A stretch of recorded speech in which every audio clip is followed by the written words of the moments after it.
maybe you felt this, giving until you are empty or being praised more for your silence than your truth. I know for me, there were many times when I have been championed for holding it all together, for placing my needs aside for my children or for previous partners or for the expectation of my family or for the expectation of the culture. If I dress a certain way, I am policed for that. Like, I don't look like what's expected of a mother or of a woman of my age.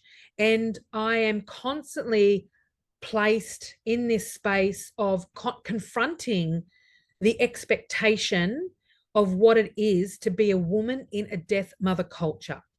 I don't fit, like many of you may feel that as well. I'm a fringe dweller. I live on the edge. I poke and am actively resistant to the culture and the regime because it's in my, not just in my nature, it's where my creativity flows from. It's where my work flows from. It's how I mother from.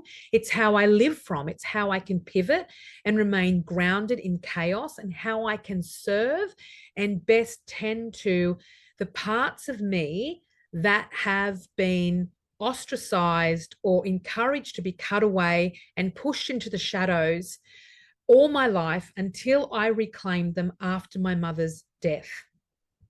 And so the very nature of me speaking on this subject, the very nature of the work that I do, the very nature of sitting in clinic space with women who are yearning and longing to find those resources and the gifts that they have cut away forcibly or been expected to in order to fit and to feel like they belong, and in order to be accepted into the community and the culture that tells you that you just being in your whole embodied womanness is not acceptable, is not welcome, that you are not to rock the status quo, that you need to fit and tick the boxes of what this patriarchal colonized culture, that death mother culture that is running rampant and telling you that you are not enough, that you should be more, that you should be less,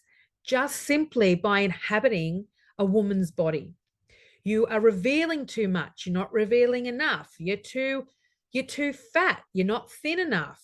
You're too old. You're too young. You're too sexualized. You're not sexualized enough. Every time we step out of our front door and we step into public spaces, or we step into places and spaces and inhabit all of who we are, we rub this patriarchal death parent, death mother and death father culture in the community, in the culture, in the one-on-one relationships. We are open to scrutiny no matter what we do, say, who we are, how we look, what time of day it is. There is always somebody there that is going to, or a structure that is going to pull you down, or there to question your very existence.